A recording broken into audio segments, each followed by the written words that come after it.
Olá, sejam todos bem-vindos. Aqui quem vos fala é o professor João.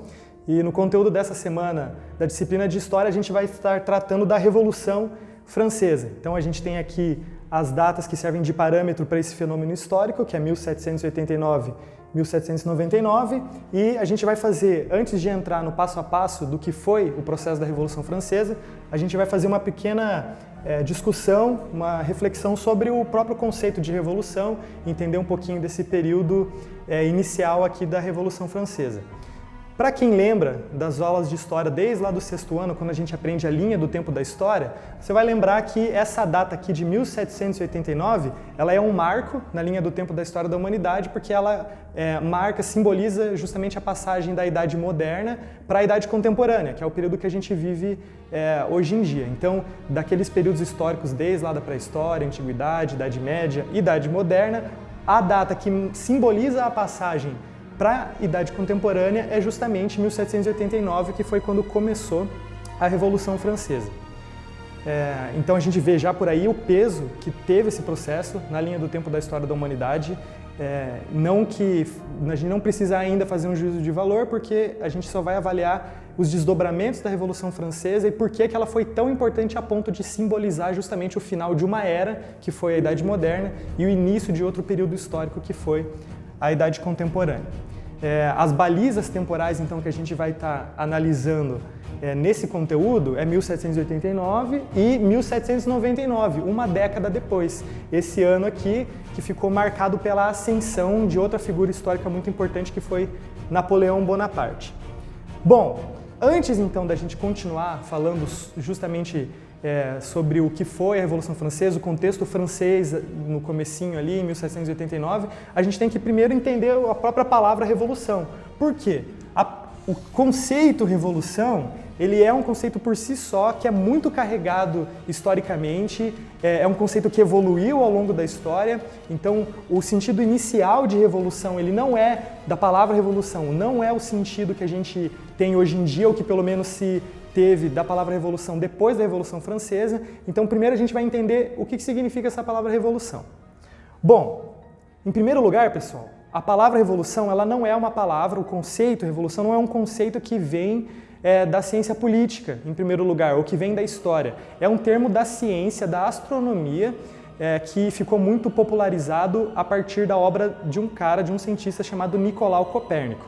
Nicolau Copérnico, no ano de 1543, ele publicou um livro que tinha como título A Revolução das Esferas Celestes. É um livro de astronomia no qual ele estudava o movimento de translação, de rotação dos planetas, né? Então, se a gente pegar, por exemplo, lembrar um pouco das nossas aulas de ciência, o que a gente vai lembrar? A Terra, por exemplo, ela faz um movimento de translação ao redor do Sol, né? Então, se a gente observar a posição que o planeta Terra está em determinada parte do ano, ele vai começar uma volta ao redor do Sol, né? Ele vai realizar essa órbita ao redor do Sol e exatamente um ano depois ele vai estar naquele mesmo lugar. Isso, a princípio, é o sentido da palavra revolução. É esse caminho que os corpos celestes faziam e eles voltavam, então, à sua posição original. Tá, mas então por que a partir da Revolução Francesa, na verdade a gente já vai ver que essa mudança no conceito de revolução, ela tem alguns antecedentes, inclusive anteriores à Revolução Francesa, mas principalmente depois da Revolução Francesa, a palavra revolução ela não significa mais isso, uma volta, um caminho que volta ao mesmo lugar. Não, ela significa justamente o contrário.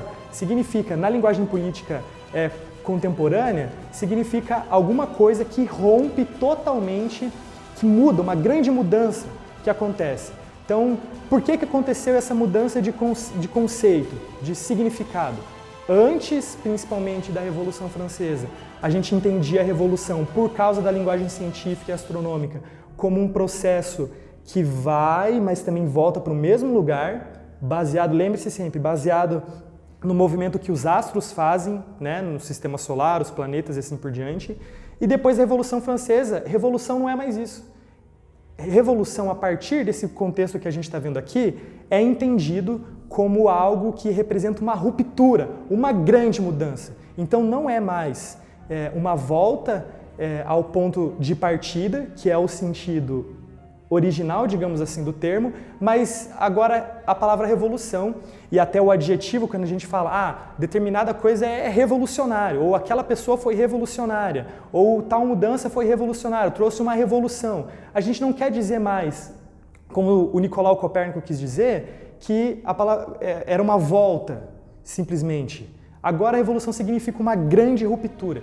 E a gente vai entender então por que a partir do contexto francês esse significado de revolução começou a ser usado. Né? A gente tem na história, antes da Revolução Francesa, outros movimentos e acontecimentos históricos que a gente usa a palavra revolução também, a começar lá pelas revoluções inglesas do século XVII, a Revolução Puritana, a Revolução Gloriosa, que são assuntos que já foram tratados por nós.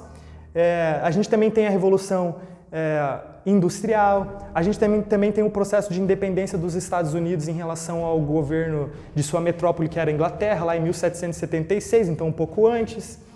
Mas só que a partir do processo político francês que a gente vai estar analisando agora, é que essa palavra revolução ganhou essa carga tão pesada que a gente usa até o dia de hoje para falar de um movimento que simplesmente fez uma ruptura, quebrou totalmente as estruturas políticas, sociais e buscou inaugurar coisas novas. Tá?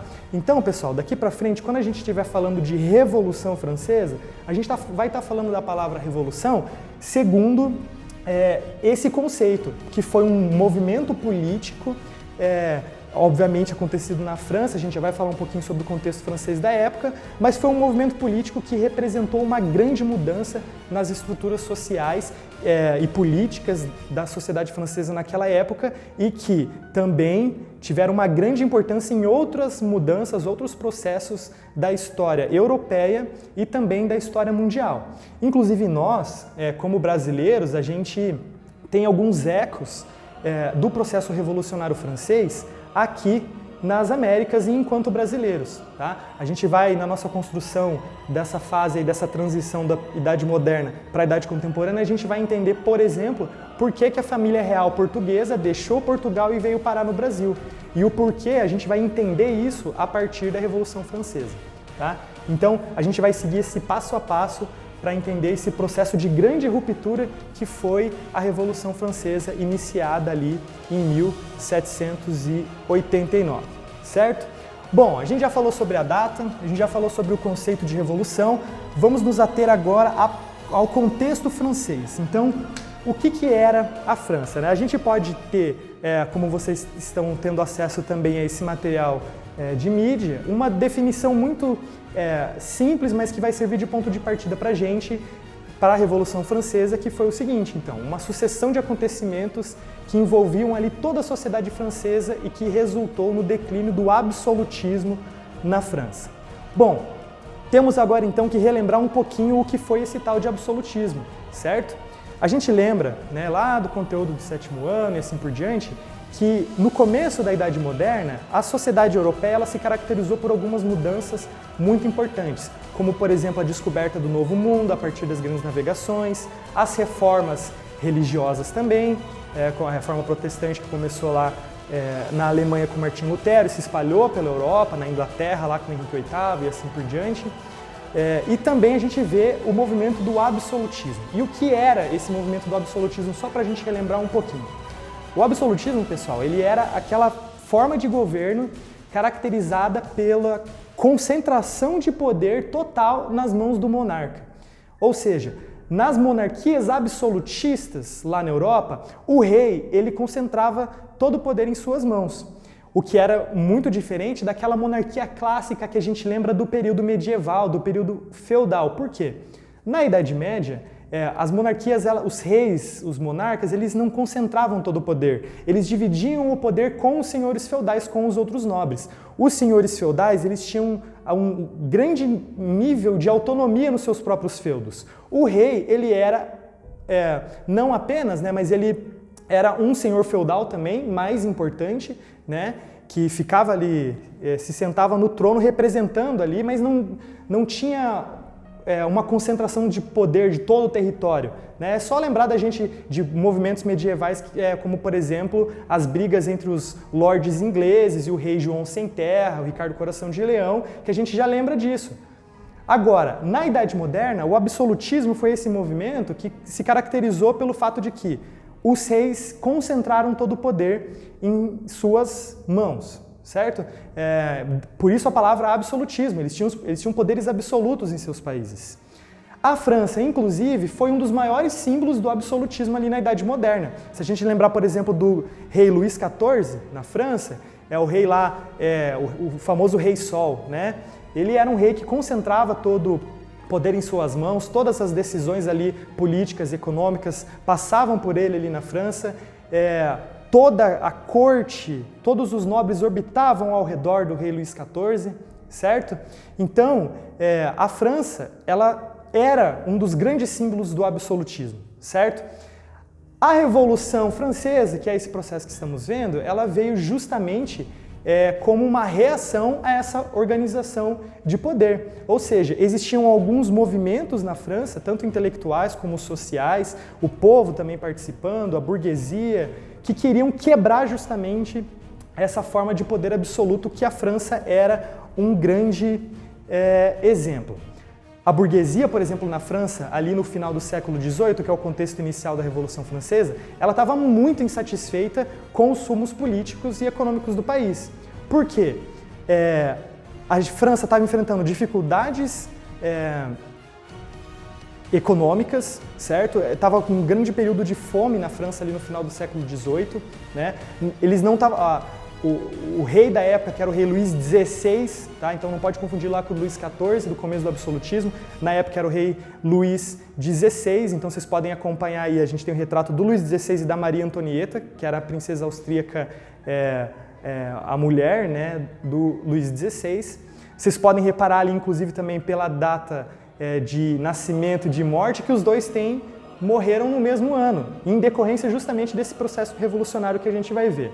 Mas enfim, vamos voltar aqui um pouquinho para esse contexto francês. O Luís XVI, ele era um rei que ele estava enfrentando muitos problemas ali no final do século XVIII. Primeiro, ele não tinha grande apoio da burguesia da França, ele não estava conseguindo gerir economicamente a França para satisfazer ali os anseios da população, certo? Muitos trabalhadores, muitos camponeses estavam morrendo de fome, né? Inclusive, daí que surge uma das maiores fofocas da história ali do século, do final da Idade Moderna, do começo da Idade Contemporânea, que teria sido a princesa ou rainha Maria Antonieta falando, né, tirando sarro dos camponeses, né, que teriam comunicado a ela que os camponeses estavam passando fome, não tinham pão para comer, e ela teria respondido então: os camponeses não têm pão, que comam brioche ou que comam bolo, certo? Era uma tiração de sarro.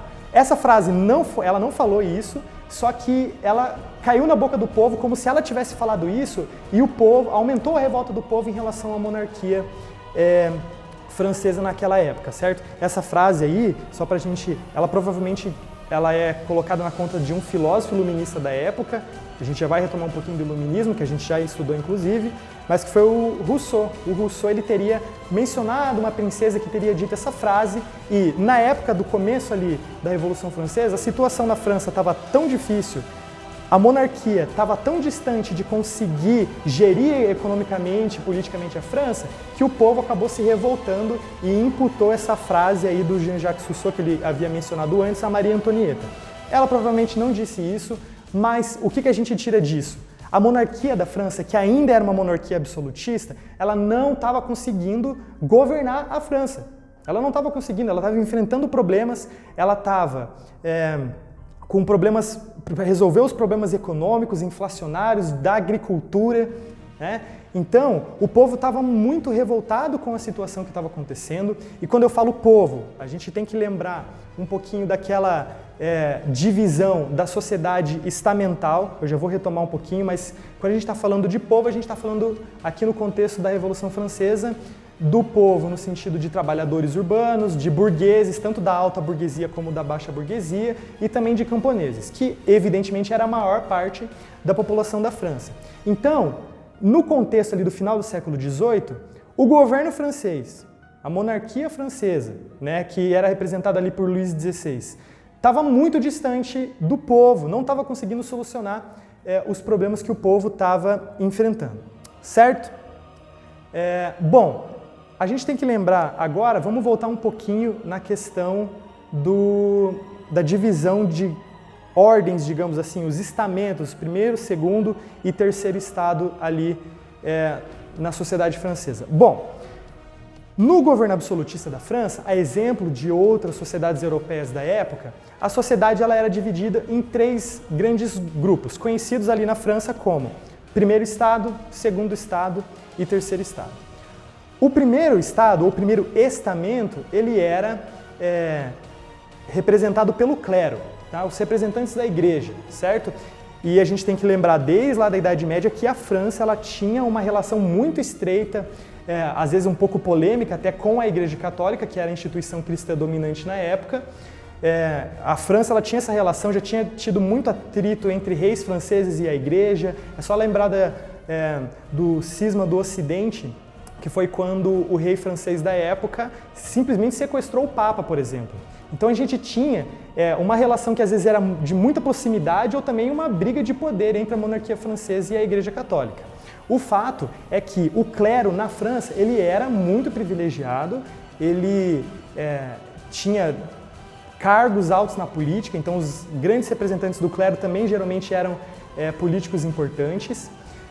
Além desse primeiro estado, então, representado pelo clero, a gente tinha, na França da época, o segundo estado, que era a nobreza, certo? E, por fim, o terceiro estado. Mas veja bem, o que era interessante. O clero da França, ali no final do século XVIII, ele representava cerca de 1% da população francesa. 1% apenas. O segundo estado, que era a nobreza, eles representavam 2% da revolução da sociedade francesa da época. Ou seja, se a gente juntasse ali os representantes do primeiro estado e do segundo estado, a gente teria apenas 3% da população francesa. Os outros 97% da população francesa da época, ou seja, trabalhadores, tanto urbanos como rurais, né, camponeses, alta burguesia, baixa burguesia, todo mundo que não fazia parte ou da nobreza ou do clero, formava essa grande massa de 97% da população francesa. Bom, a princípio, né, o que isso significa? Tudo bem, evidentemente numa sociedade, né, iam ter menos nobres do que pessoas com o título de nobreza. Sempre o povo, no geral, ia ser maior do que a nobreza e o clero, é evidente isso. Só que o problema era como que os privilégios sociais e econômicos e políticos estavam divididos dentro desses 3 grupos. Por quê? Esses 3% da população, que representavam então o primeiro e o segundo estado, clero e nobreza, eles detinham todos os privilégios econômicos e todos os privilégios políticos. Eles não pagavam impostos, eles que podiam participar, ter cargos na política, cargos militares, certo? Então, eles que também detinham a posse da grande maioria das terras, né, dos campos, certo?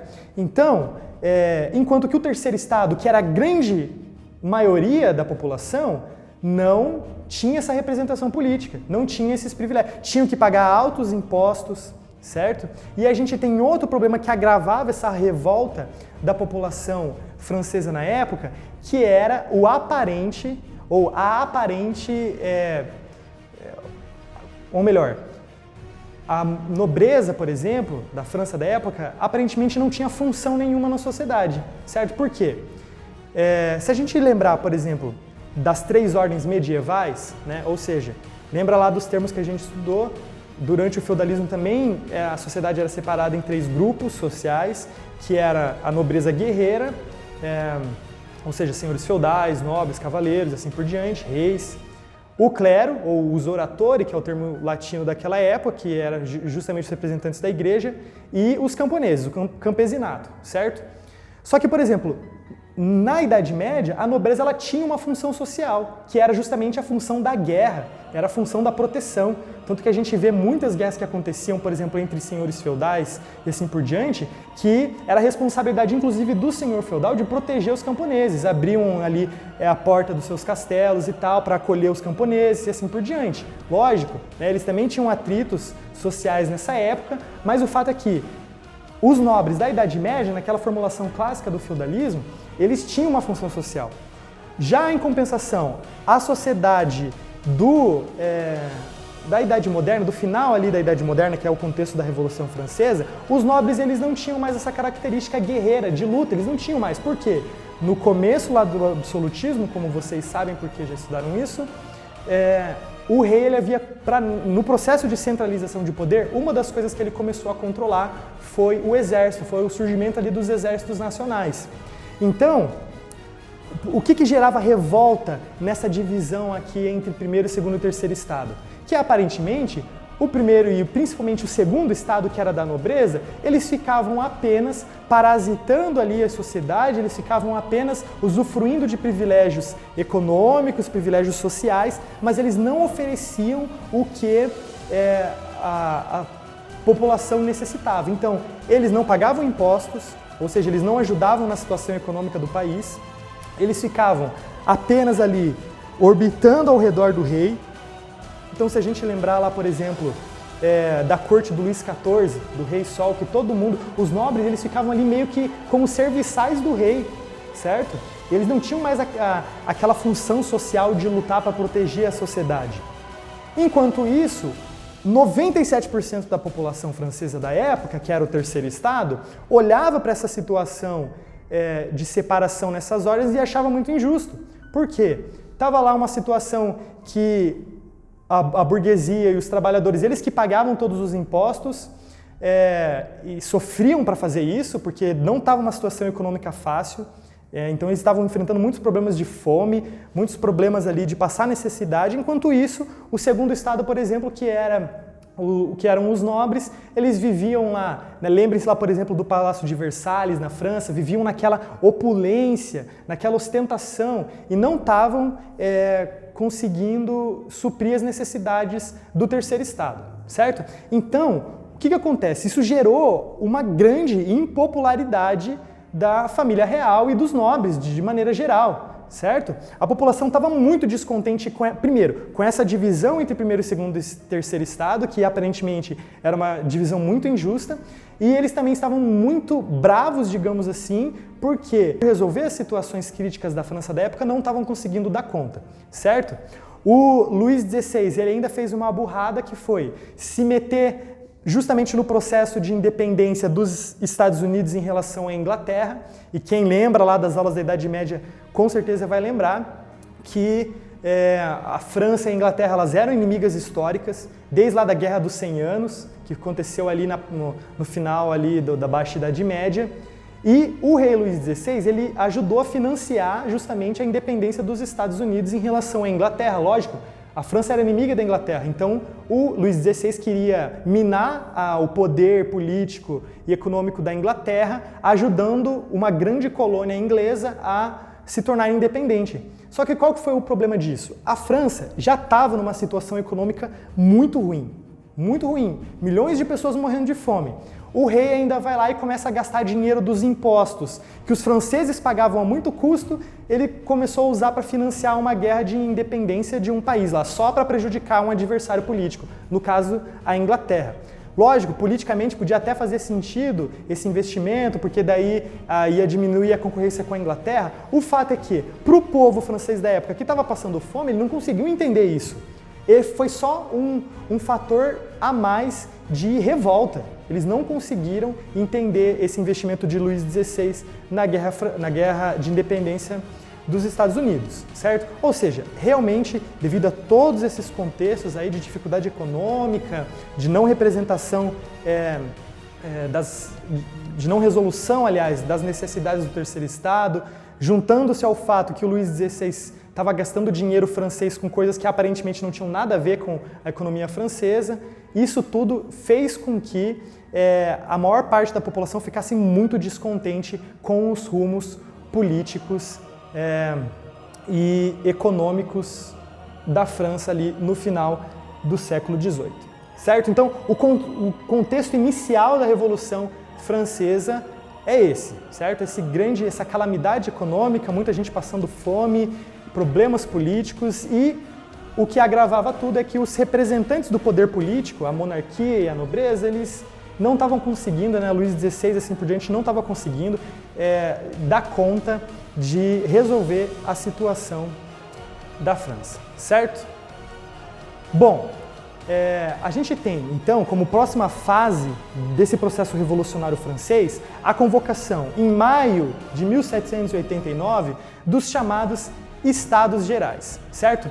O que eram esses chamados Estados Gerais? Isso é uma coisa que acontecia na França desde lá da Idade Média francesa, certo? Que era quando o rei, ele convocava representantes desses grupos da população, então representantes do clero, representantes da nobreza e assim por diante. Ele convocava representantes do povo de maneira geral para discutir justamente as possibilidades de se resolver alguma crise, certo? Então os Estados Gerais era uma grande reunião dos representantes da sociedade francesa para solucionar alguma crise, certo?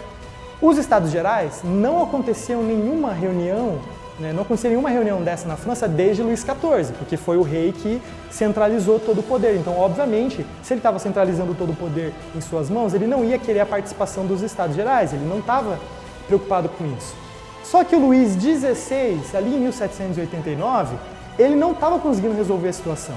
Então ele resolveu convocar essa grande assembleia que ficou conhecida como Assembleia dos Estados Gerais, certo? Nos Estados Gerais, então, tinha representantes dos 3 estados, ou dos 3 estamentos, então, do clero, da nobreza e do povo de maneira geral. Principalmente, como a gente vai ver, da burguesia. Tá? Os burgueses tiveram, né, os burgueses, que é aquele grupo econômico, social que surgiu no final da Idade Média, especializado justamente em atividades econômicas, comércio e tal.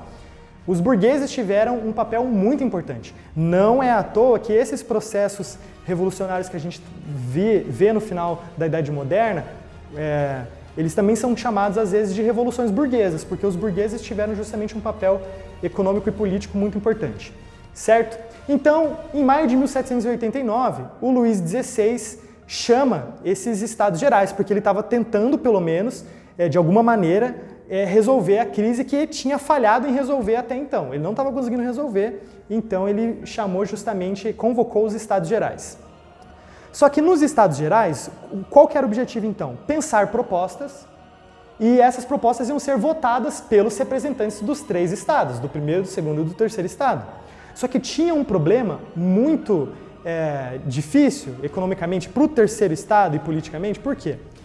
Nos Estados Gerais, cada um dos grupos, ou seja, o clero, a nobreza e o povo, tinha direito ao mesmo número de votos para votar alguma proposta. Ou seja, eles iam discutir lá nos Estados Gerais, vamos fazer tal coisa, vamos aumentar esse imposto, vamos fazer tal coisa, vamos baixar esse imposto.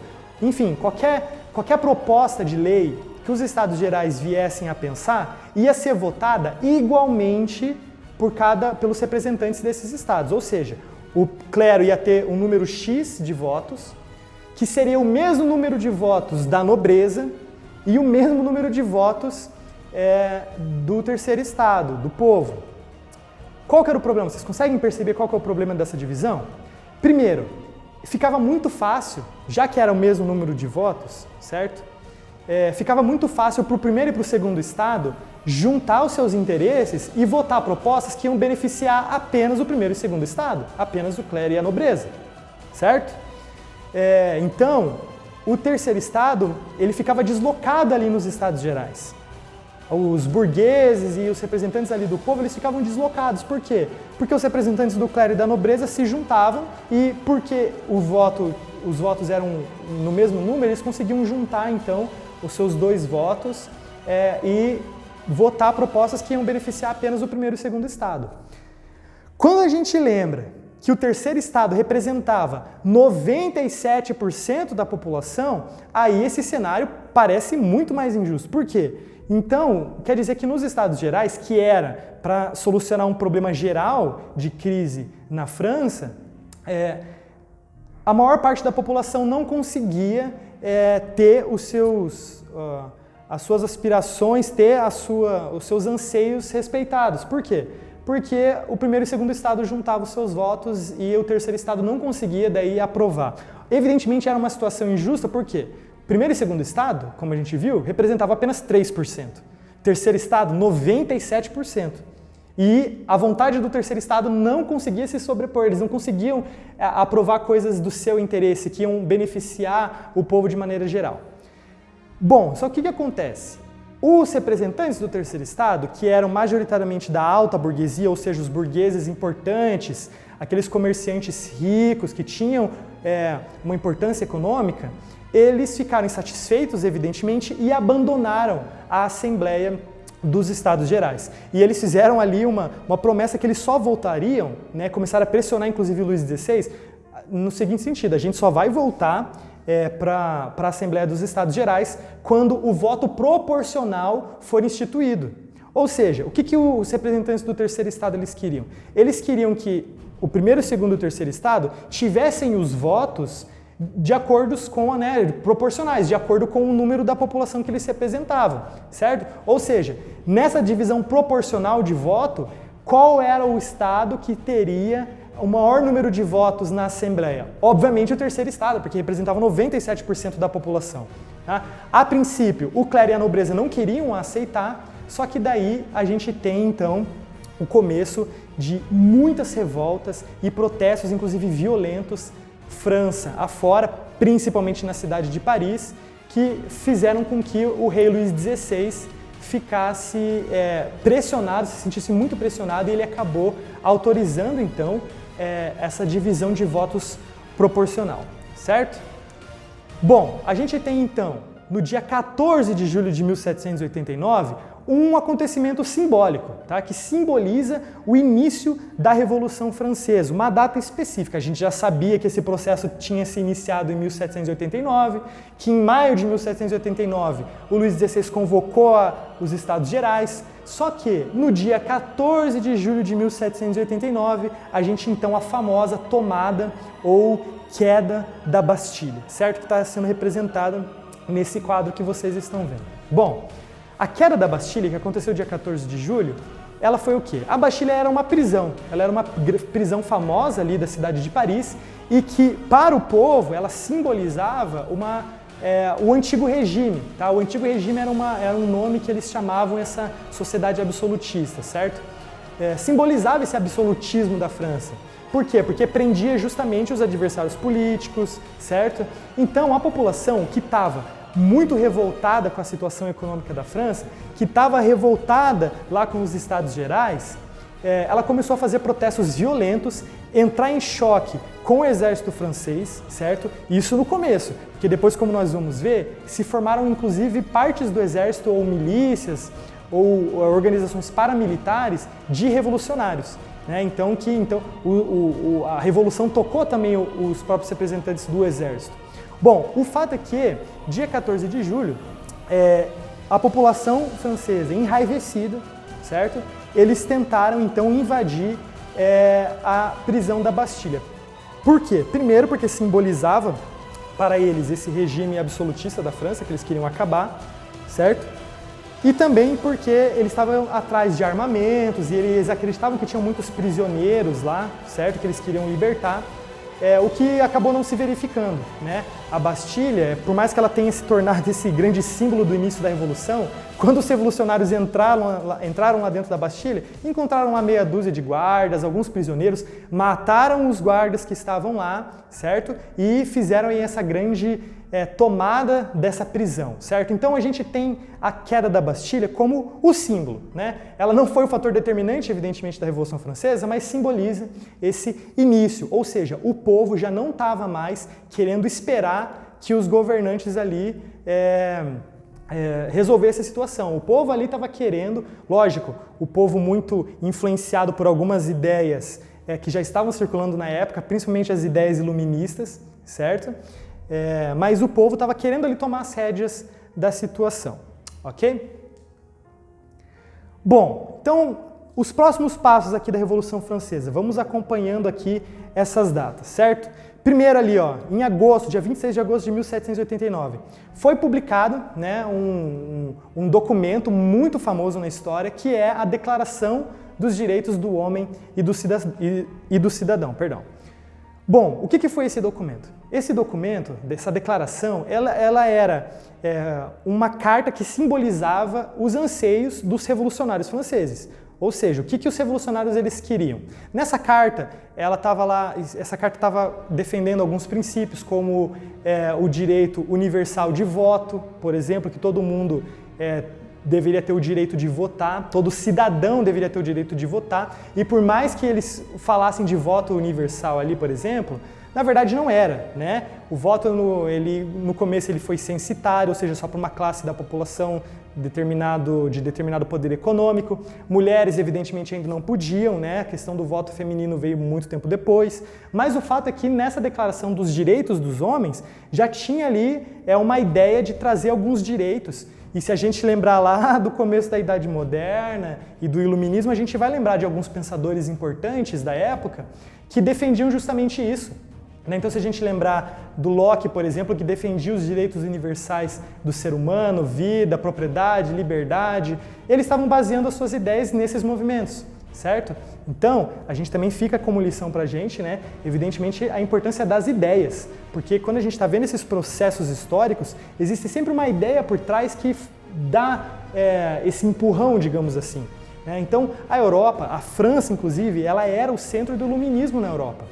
Então, todas essas ideias, a gente vai ver, já mencionei, por exemplo, o Rousseau, ele serviu de base para a Revolução, alguns pensamentos dele. Depois também o Montesquieu foi outro pensador iluminista importante, também serviu de base para alguns acontecimentos que a gente vai tratar daqui para frente. Então, tudo começou a princípio com essa Declaração dos Direitos do Homem e do Cidadão, que era um manifesto do que os revolucionários gostariam que mudasse ali na França, certo? Bom, lembrando que nessa época aqui, em agosto de 1789, quem estava já tomando as decisões do governo francês eram os representantes do Terceiro Estado, certo?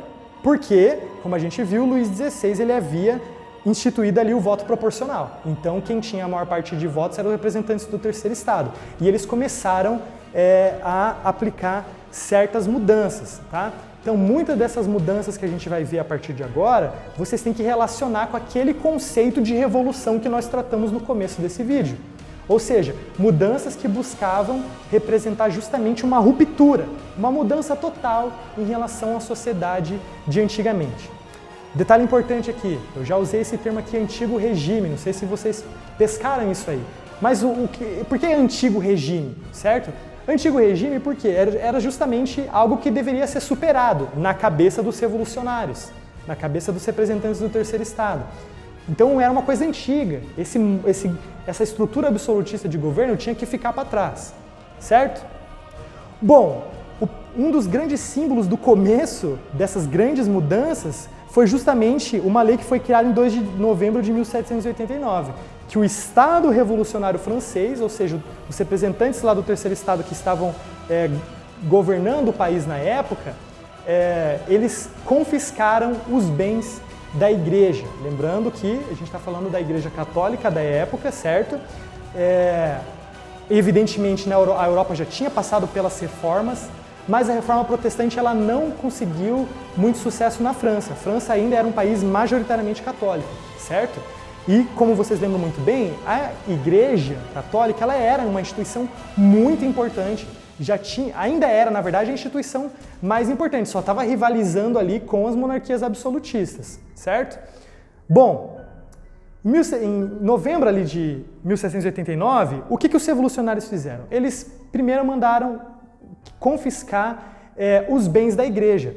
A exemplo do que outro rei absolutista já tinha feito. Onde? Na Inglaterra, o rei Henrique VIII, né, um dos últimos grandes reis da dinastia Tudor, lá da Inglaterra, que era um rei absolutista. Ele também brigou com a igreja, confiscou todas as posses da igreja. E por que isso é importante, pessoal? Bom, esses processos revolucionários, então, principalmente a partir da Revolução Francesa, a gente já discutiu que eles queriam estabelecer uma nova ordem para a sociedade, uma ruptura, uma ordem totalmente nova. A igreja, evidentemente, ficava no caminho disso, porque a igreja tinha uma grande influência, certo? As pessoas eram muito religiosas, certo? Então, o governo francês revolucionário, ele estava ali meio que numa sinuca de bico. Tem a igreja e tem as nossas ideias. O que a gente vai fazer a população seguir? A igreja está no caminho. Então o primeiro passo foi o Estado francês ter confiscado os bens da igreja, meio que assim, para submeter a igreja ao governo revolucionário francês. E isso fica de lição para a gente, pessoal, quando a gente verifica outros processos revolucionários da história, a gente sempre vai ver isso. As instituições religiosas, elas sempre vão oferecer perigo aos governos que querem mandar demais, digamos assim, na população, certo? E isso foi assim na Revolução Francesa, foi assim também depois na Revolução Russa, que aconteceu ali no começo do século XX. Por quê? A igreja, ela tem muita influência na sociedade, certo? As pessoas são religiosas. No caso ali, a extensa maioria da França era cristã católica. Então, a igreja, ela meio que estava no caminho, certo? Então, o que o Estado francês revolucionário começou a fazer? Quis submeter o poder da igreja. Eles queriam se colocar como a principal autoridade da igreja, certo?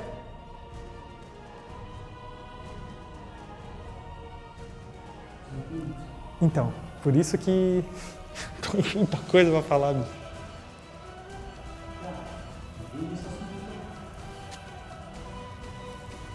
Exatamente a 41. 41? Meu Deus do céu, bicho. Tem pausa aí pra mim. Não tem como. Bom, um outro desdobramento desse 2 de novembro aqui, que foi quando o Estado Revolucionário Francês confiscou os bens da igreja, foi a publicação no dia 12 de julho de 1790, então no ano seguinte, da Constituição Civil do Clero, certo? E aí, gente, a gente entra aí num debate que poderia ser enorme sobre justamente como que deve se relacionar as instituições religiosas com os governos, certo? Mas o fato é que, na época da França Revolucionária, como eu havia mencionado, a igreja, o poder da igreja, ele poderia ser justamente um impedimento, uma pedra no caminho do governo revolucionário. Então, eles baixaram esse documento, que é a Constituição Civil do Clero. Ou seja, eles queriam submeter a igreja à autoridade do governo, certo? Então, eles queriam inverter. Antes, a igreja era a instituição mais importante. Agora, eles queriam que o governo fosse mais importante e que a igreja, ou seja, a religião, no caso, o cristianismo católico dos franceses, ficasse abaixo, certo? E esse é um grande exemplo como posso falar? Esse é um grande exemplo de um movimento revolucionário, né? Porque ele quis, então, fazer essa ruptura, inverter totalmente a realidade. Antes, a igreja tinha a maior influência, o governo revolucionário francês quis, então, se sobrepor, quis colocar a igreja como subordinada ao Estado. Evidentemente, muitos clérigos não aceitaram isso, porque como assim? Como o Estado vai mandar na igreja? Não pode, a igreja é independente, ela é a religião, é o cristianismo. Muitos clérigos, ou seja, representantes da igreja, não aceitaram isso. Alguns aceitaram, ou por medo, ou por interesse político, né? Porque existia dentro do clero também alguns representantes da igreja que eram revolucionários.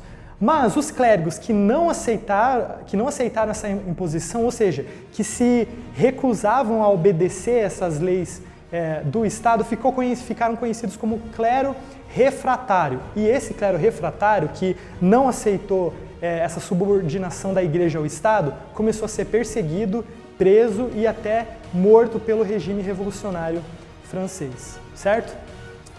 Bom, em julho de 1791, a gente tem uma nova etapa aí desse processo revolucionário, que foi a tentativa de fuga do Luís XVI e da Maria Antonieta e de sua família, certo?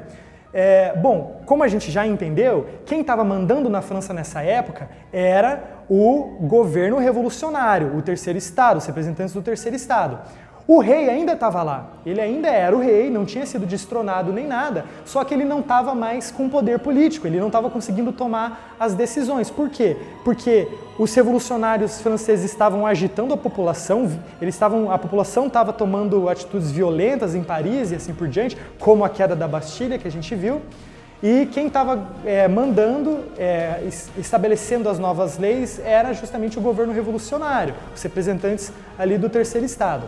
O Luís XVI, ele se viu então isolado, ele viu que ele não estava ali mais com possibilidade de fazer nenhuma movimentação política, evidentemente arrependido de ter concedido o maior poder aos representantes do terceiro estado, e ele tentou fugir da França, cruzar a fronteira da França para a Áustria. Por quê? A Áustria e a Prússia, certo? Que é uma das regiões que depois, posteriormente, se originou a Alemanha, né? Na época a gente ainda não tinha Alemanha unificada, a gente tinha vários territórios. A Áustria e a Prússia, e como outros países também, eles eram ainda monarquias, olhando o que estava acontecendo na França e estavam temendo pelos seus próprios governos. Porque, por exemplo, o que um monarca, por exemplo, da Prússia, da Áustria, assim por diante, eles olhavam para a Revolução Francesa e pensavam, pô, isso pode chegar até nós, certo? O Luís XVI começou a ter contato com essas outras monarquias e começou a fazer planos para que, fugindo da França, ele conseguisse se reorganizar com o apoio desses países para depois voltar para a França e reconquistar o poder político na França que ele estava perdendo para os revolucionários. Evidentemente que ele também tinha laços ali de parentesco com a Áustria, por exemplo, através da Maria Antonieta, né? Então ele foi uma das possibilidades que o Luís XVI pensou. Eu preciso retomar o poder político aqui na França. Então ele tentou fugir com a sua família, cruzando a fronteira. A gente tem aí algumas anedotas relacionadas a essa tentativa de fuga, né? Mas o fato é que o Luís XVI ele não conseguiu fugir, ele foi reconhecido nessa tentativa de fuga e ele foi daí barrado, né, perto ali da fronteira com a Áustria e não conseguiu cruzar a fronteira, certo? Isso evidentemente depois gerou maiores problemas para o casal, porque a população achou que ele estava tentando fugir realmente para armar um complô contra o governo revolucionário francês, como de fato ele estava tentando fazer. Ele queria realmente cruzar a fronteira para se organizar militarmente, reunir suas forças para retomar o governo na França. A gente tem aqui uma imagem, um quadro que representa aí essa tentativa de fuga, certo? Quando a fuga não deu certo, o rei Luís XVI, Maria Antonieta e sua família foram colocados sob vigilância e as tropas dos seus aliados políticos, ou seja, as tropas austríacas e prussianas, elas começaram a se organizar, principalmente ali nas fronteiras, e estavam ameaçando invadir o território francês, né? Porque os governos desses países realmente viram que a situação na França estava muito problemática e eles estavam com medo que a revolução se espalhasse para os seus próprios territórios, certo? Bom, em setembro de 1791 foi publicada então a primeira Constituição da França, certo?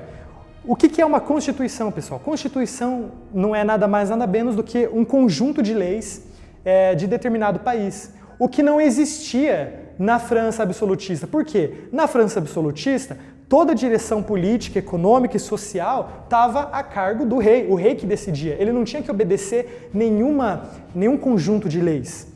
Já que os revolucionários franceses queriam mudar isso, queriam acabar com o absolutismo, queriam acabar com o antigo regime, eles então produziram na França uma carta constitucional, a primeira Constituição da França, certo?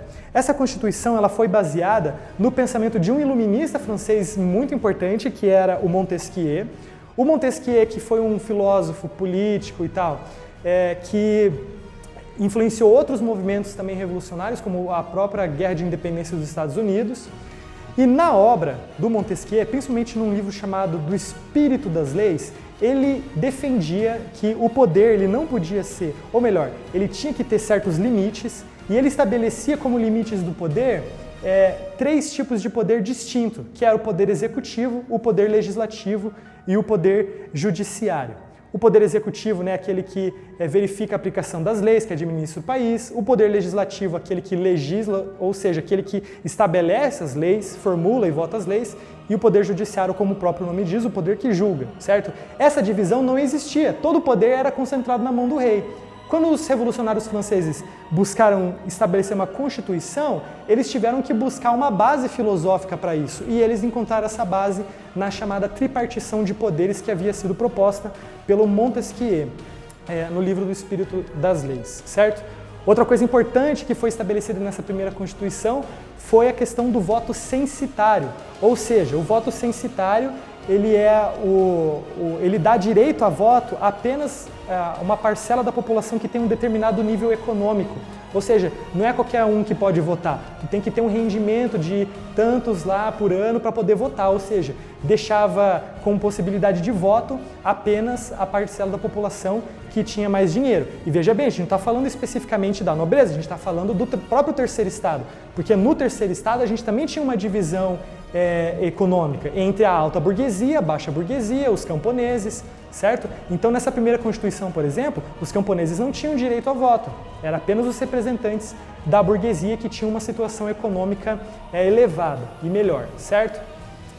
Bom, nessa fase aí, nessa primeira Constituição, ainda a França era uma monarquia. Os revolucionários não acabaram com a monarquia, só que eles mudaram o tipo de monarquia. Em vez de ser uma monarquia absolutista, a partir da Constituição de 1791 na França, o governo francês seria uma monarquia constitucional, ou seja, o rei ia continuar no poder, só que ele teria que respeitar a Constituição da França, ou seja, aquelas leis que constavam ali nesse documento chamado Constituição, certo?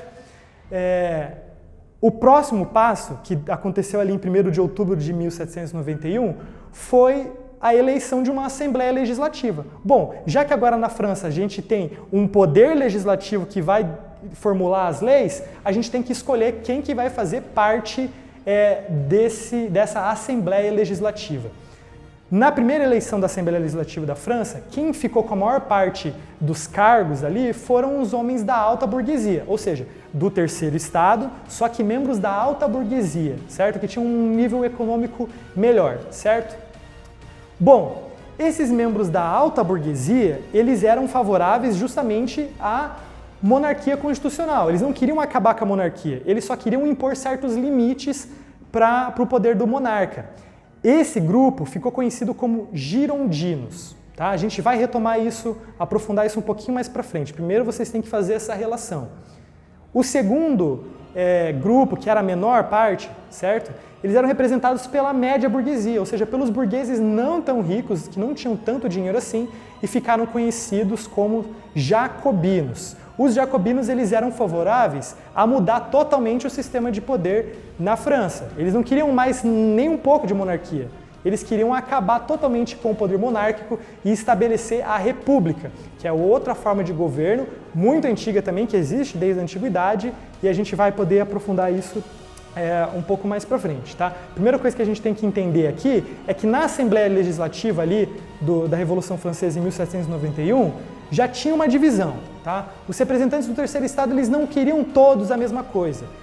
O grupo que defendia a manutenção da monarquia constitucional ficou conhecido como girondinos. E o grupo que queria mudar de monarquia constitucional para a república ficou conhecido como jacobinos. Tá? Esses nomes eles têm a ver com os clubes que essas pessoas frequentavam. Tá? Ali na França da época, principalmente em Paris, eles tinham esse costume de se reunir em grupos e esses grupos davam nome a grupos políticos, certo? Então, girondinos e jacobinos. Essa divisão a gente já vai aprofundar porque ela também é importante politicamente, inclusive ela deu origem a termos que a gente usa na política até os dias de hoje. Bom, justamente nesse grupo que se reunia na Convenção Nacional, né, os representantes ali do terceiro estado e do governo revolucionário francês se reuniam para discutir as leis assim por diante. E eles, mesmo dentro desse grupo, eles começaram a ter divergências políticas. Ou seja, limitamos o poder do rei, criamos uma constituição, o que nós vamos fazer agora? Dois grupos ficaram marcados por isso, como eu já falei, dos girondinos e dos jacobinos. E agora prestem atenção porque essa é a origem de conceitos políticos que a gente usa até hoje. Não sei se tu já viu no noticiário, nas redes sociais, propaganda política, que identifica determinado político como sendo de direita, ou determinado político como sendo de esquerda. Ah, eu sou de esquerda, eu sou de direita. Bom, evidentemente, o que é ser de direita e esquerda são conceitos políticos complexos, né, que já tem aí alguns, no mínimo aí então 2 séculos aí quase de exploração desses conceitos, mas a origem desses termos direita e esquerda na política tem a ver com a Convenção Nacional, ou seja, lá na Revolução Francesa. Porque o que acontece? Os políticos que se reuniam ali na Convenção Nacional, eles eram separados pelos seus ideais, então pelo aquilo que eles defendiam, certo? Do lado direito desse salão onde ele se reunia, ficava o grupo conhecido como girondino, certo? Os girondinos, eles tinham uma postura conservadora, eles não queriam mudar totalmente o sistema político francês, eles queriam adaptar o sistema político francês, então eles estavam ali defendendo a manutenção da monarquia constitucional. Eles eram um pouco mais moderados, certo? Já do lado esquerdo, certo? E aí que vem essa identificação do espectro esquerdo da política como sendo a parte mais radical, digamos assim, da política, que busca mudanças radicais, revolucionárias mais fortes. Do lado esquerdo ficavam os jacobinos, certo? E o que os jacobinos eles queriam? Eles queriam justamente acabar totalmente com a monarquia, certo? Nas próximas fases da Revolução Francesa, como a gente vai ver, vão ser... esses dois grupos vão entrar em choque, tá? Porque justamente os representantes dos girondinos, eles eram conservadores, eles eram mais moderados, queriam ali manter a monarquia constitucional. Já os da esquerda, os jacobinos, eles eram mais radicais e queriam mudar totalmente a ordem política ali. Vocês têm mencionado aqui nesse slide, inclusive, já um personagem muito importante que foi Maximilien Robespierre, um líder jacobino muito importante que vai ser central, uma figura central nos nossos próximos vídeos sobre a Revolução Francesa. Bom, só para a gente concluir então esse primeiro vídeo, a gente fica então com um acontecimento de 21 de janeiro de 1793. Lembra que a gente viu que Luís XVI, Maria Antonieta e sua família, eles tentaram fugir da França? Né? Bom, então, os revolucionários franceses, principalmente ali insuflados pelos jacobinos, eles acharam isso o cúmulo, eles acharam realmente uma traição contra a França. E no dia 21 de janeiro de 1793, eles foram condenados, tanto Luís XVI, Maria Antonieta e seus filhos foram acusados de traição e foram condenados à morte, certo? A morte que foi uma morte simbólica deles e também se tornou um símbolo da Revolução Francesa, como vocês podem ver nessa pintura, que era a morte na guilhotina, né? Essa lâmina que descia e separava ali a cabeça do corpo da pessoa, né?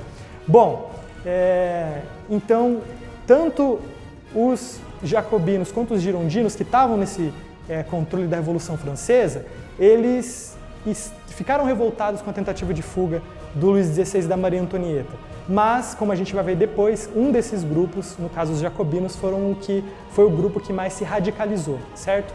Então, para a gente encerrar então esse nosso primeiro vídeo, essa nossa primeira reflexão sobre a Revolução Francesa, a gente chega então ali no ano de 1793, que foi quando o rei e a rainha foram condenados à morte na guilhotina, o que foi um grande símbolo dessa ruptura, né? O que aconteceria então a partir daí, já que agora nós matamos o rei, certo? A gente vai continuar nesse nosso assunto nas próximas aulas, né? E até a próxima então, meus queridos.